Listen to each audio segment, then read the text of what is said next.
The views expressed on the Nova Society are those of the panelists and guests and do not necessarily reflect the views or opinions of the Phoenix Research Institute or any institution which any panel member is associated. Reproduction or dissemination, other than for the purpose of education or information without the express written permission of the Phoenix Research Institute or Nova Society Media, is strictly prohibited. Welcome to the fourth season of the Nova Society. I'm your host, Dr. Brooklyn Ann Weldon, and I'm here with the panel, Dr. Scott Gershwer and Dr. Mark Bound. Today, our panel will be answering listener emails, and we have a question from Juan, who lives in Mexico City. Welcome, Juan. Juan asks, President-elect Trump has said he wants to retake the Panama Canal. Can he do this? And if so, how? Or the meta question might be why? Like what's going on at the Panama Canal that we would possibly need to military takeover of it? I mean, I know that any stupid rumor that goes out there that people believe that the Chinese are running the Panama Canal should be refuted by facts on the grounds, and it's not an issue. Well, it's also, from what I understand, Trump had a Trump-branded hotel there, and they finagled with their taxes so that they didn't have to pay any taxes, or they misrepresented their taxes, and they were ejected from the country. And Trump is very angry about that. So he has a personal grievance against Panama or Panama City or wherever that hotel was in Panama, and that seems to be part of the undergirding of this whole situation. Of course, for Trump, it's all about personal grievance. But while we did sell Panama, the canal to Panama for $1 under the Carter administration, as I understand it, global warming is creating massive challenges in the canal itself, which was not designed for the current water levels and would need a massive, and does need a massive amount of re-engineering and alteration in order to cope with the changes in water elevation. And Trump's apparently unhappy that we Americans are not being given special treatment with the fees. And we Americans do not have our own shipping shipping containers, our own ships, our own fleet. So we have to pay to lease ships. So building ships, of course, would be very expensive. I don't even think we have the manufacturing capability to do that anymore. But the Trump's whole thing, of course, is we're not being treated fairly and so on and so forth. And if we were to send an invasion force, as you pointed out in an earlier podcast, Scott, I mean, this is not a pleasant area to be in, all types of tropical diseases. I mean, and as we said on other podcasts, it's one thing to conquer, it's another thing to hold. Brooke, seriously, I mean, we shouldn't even be talking about this. This is nothing but the eating cats and dogs of the day. Yes. It's really all it is. This is nothing more than that. So, Juan, don't worry about it. The Panama Canal is safe in the hands of Panama, and whatever work needs to be done, I'm sure will get done. Probably not by us. Whatever Trump's grievances or whatever it is. I'm sorry. I'm getting cranky now because this is this is just like screaming about Haitians eating cats and dogs, and that's all it really is. This is bread and circuses without enough bread. Yeah. Yeah, and I understand. We're inundated with all of these suggestions, and that's really all they are. And when you really sit down and you think about them, you begin to realize how really stupid the whole thing sounds. And this is not, to the person that wrote in, this is just this idea that we're going to militarily take Panama Canal back. Think about that for a minute. What would the rest of the world say? You guys were beating up on poor little Panama. I mean, come on. The Panama Canal is an important waterway. There's no doubt about it. However, it's not as important as it used to be. We have different modes of transportation now. The fact that we, as you were saying, Brooklyn, that we lease, that we don't have this mass fleet of ships out there. Okay, we're going to bring back the merchant marines, I guess. For what? And how much? And it's just the whole thing. Again, when you sit back and you just think about it for a minute and look at it, you got to say to yourself, my God, what yo-yo came up with these ideas? And where Scott gets grumpy about it, I just sit back and I laugh. I mean, it's like, wow, that we have fallen so deep into the rabbit hole that we actually believe that these things are possible. Now, I could be wrong. On January 22nd, there could be boots on the ground in Panama. Is it likely? Nope. No, it's not. It's not likely. It's not even probable. It's like astronomically impossible. But again, this is something to keep people distracted from what actually is going to go on. Wait till on the 22nd, the only thing you're going to really hear about is how big the crowd was at the Trump inauguration. That's going to be, and if that doesn't tell you something, that's the important news of the day, well, that shows you where we're at. Well, there's going to be a rally on the 19th, so right. The rally should drive some traffic to the inauguration, I guess. Right. Yeah. But it was nice to see that we were able to have a transfer of power on January 6th with no violence. That should be another thing that we should remember very, very, and keep in the back of our mind. There's a lot of people that weren't happy with the results of the election, but they didn't show up to attack the Capitol. No, and but there was that gives us hope. There was that one husband. Was it somebody from Nebraska? Oh, from Nebraska. Okay. Who wouldn't shake Vice President Harris's hand, which I thought was disgusting. Really very low rent and ill-bred of him. I mean, he just embarrassed no one but himself. Right. But what is rather, well, it's alarming to me, Mark. I know you keep, and we've said, this is the latest, like Greenland and the Panama Canal, and now it's the Gulf of America or whatever. But when those things don't happen, Trump has got to replace it with something else. Yeah. So continually. What is it? Just the fire hose. What's coming out of the fire hose next?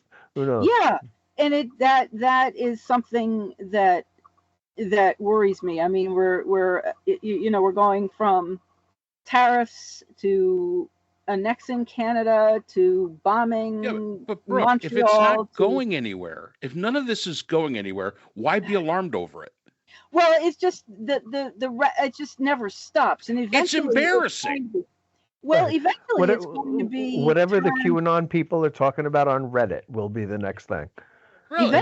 The QAnon people on Reddit are talking. Now they're not talking about cats eating pets in Ohio. Now they're talking about the Chinese and Panama Canal. It's all just a load of crap. Eventually, though, won't Trump's voters get tired of inaction and eventually? No. Because they are entertained, and that's what they want. Bread and But circuses. Not enough bread, lots of circuses. These are people who would tune into Here Comes Honey Boo Boo. These are people that tune into Dr. Pimple Popper. And nothing against Sandra Lee. I think she's absolutely wonderful. But, I mean, these are people that tune in. They just want to be entertained.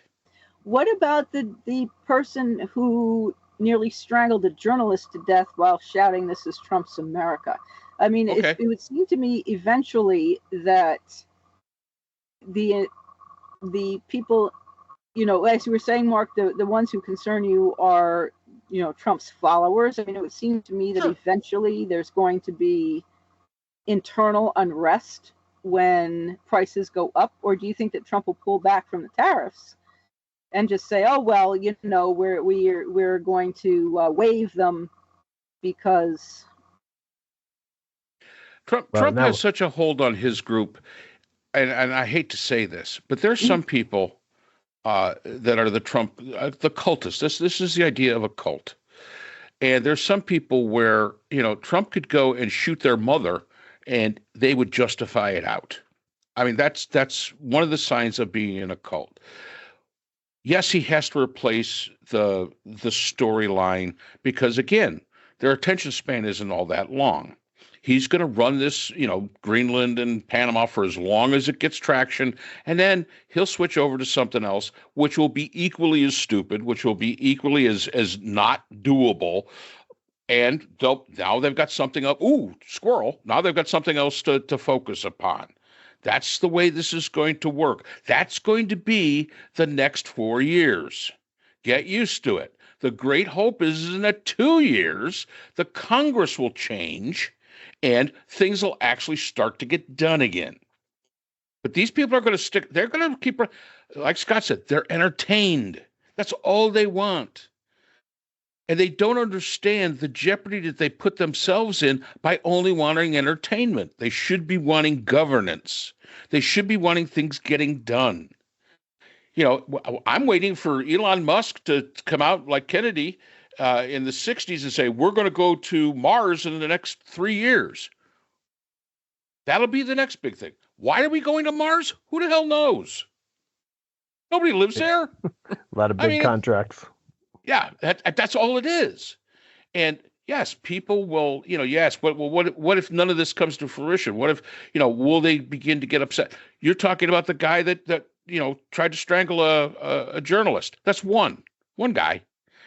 I mean, although come on. I don't think we should dismiss that because I do think that there's the guy driving his truck through New Orleans and the guy blowing up his car and that these lone wolves are not, are a sign of some bigger thing that may be coming, and we shouldn't dismiss it. I think Brooke brings up a really valid point when you talk about these things because we saw them before.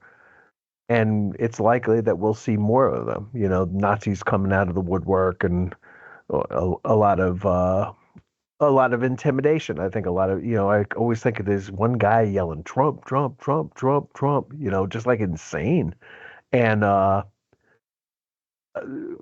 those people who have been relatively quiet over the last 4 years, coming out of the woodwork and expressing themselves in hopefully not too violent, but intimidating ways, trying to, find a Chinese person on the street and yell at them or, what have you, and any number of other harassment. And hopefully it doesn't get worse than that, but it might. Or like in Oregon, there was an open letter or a letter sent where people were supposed to park in churches, particularly Roman Catholic or Catholic churches, in parking lots and write down all the license plate numbers of all the brown people they saw and park in parking lots and write down all the license plate numbers of all the brown people and watch for all this and make note of them and follow them home or do this or do that and get ready because, once and either help expel them or find or turn their names over because once they were gone, turn their names over to authorities, I guess, because once they were gone, then there'd be all these houses on the market. And once there's a lot of houses on the market, we white people in that area of Oregon, wherever it was, I don't remember, would be able to afford them because then there'll be a big glut of houses on the market to buy inexpensively. So this reporting on your unwanted neighbors, I mean, yeah. It's just. Yeah. I mean, Come on. Very. There's time. I guess we have time for that, you know? I mean, there are people that I'm still willing to have drinks with who I probably wouldn't tell where Anne Frank was living, you know, that kind of thing. I wouldn't want to disclose any secrets to them about this or that, but you know, but they're still nice people, and we're hoping to be able to get along over the next 4 years. You know, there's going to be plenty of time for us to discuss this particular. Hopefully, it doesn't get worse than that. Right, and Scott's right. And it was not my intent to dismiss the idea of, you know, the person strangling the media, but it's one person. Hopefully it stays as one person. It'd be even better if it was no people who were like that, but you're always going to have these people in society that are going to do these kind of things. With the amount of the people in the cult, and when you've got a cult, it even becomes more prevalent. And yeah, we have to, and I have said, I worry less about Trump. I worry more about the cult members than I do about Trump. They're the ones, because they'll get secret messages that get past their tinfoil hats that tell them to do things. And, Orange Jesus told me to do this, therefore I'm going to go do this, even if he didn't tell them to do it. And yeah, so there's a lot of mentally ill people out there. Right. And Charles Manson, you know, getting messages from the Beatles' White Album, you know. Right, there you go. I mean, yes. I mean, and it's kind of like that, and we have to look at it in those instances. Again, it's smoke and mirrors, and that's what you elected. And for my brethren Catholics that voted for Trump, they're going to be in there taking your license plate number down. And but then think about the rest of the story that you told. Well, that's going to get rid of all these unwanted people, and house prices are going to come down. Where's the correlation there exactly? What makes you think? Oh, and also, what makes you think that, you know, that somebody that is homeless and has no job, even if the prices come way down, what makes you think that they're going to be able to afford them? So, you know, and then that person may be worse than the person that was living there. I mean, right. Who's building the new houses? Yeah, who's building the new houses? I mean, it's tiring. You know, it's like we were talking before we came on. We had the grandchildren over for Christmas, and I'll tell you something. My grandson at 6, he starts talking after about 30 minutes, and he doesn't stop because now he talked. Yeah, he goes right along. You get tired. It's like, oh gosh, it's just wore me out. Just trying to keep up with it. And in many ways, Brooklyn, I really think that's another strategy here. The strategy of, first of all, keeping them occupied on certain things, or just to wear them down. So that people like us, where Scott gets frustrated and I get just or cranky, and I just get frustrated with the whole thing, because that it just wears us down, because there's no answers to any of these things. And I'm going to say this to the listeners that send us emails. Understand something. There are some things we can't answer because we can't, in our mind, come up with a convoluted reason why it's happening the way it is. We love the emails. They're great. But there's some that I won't even put up, because I look and I say, I can't even tell you why this exists. It makes zero sense. So let's just all put on our tinfoil hats and keep the aliens from talking to us in our brain. And again, hold our breaths and hope that, we survive over the next few years. And if not, we can all start singing, "Oh, Canada." Yeah. Yep.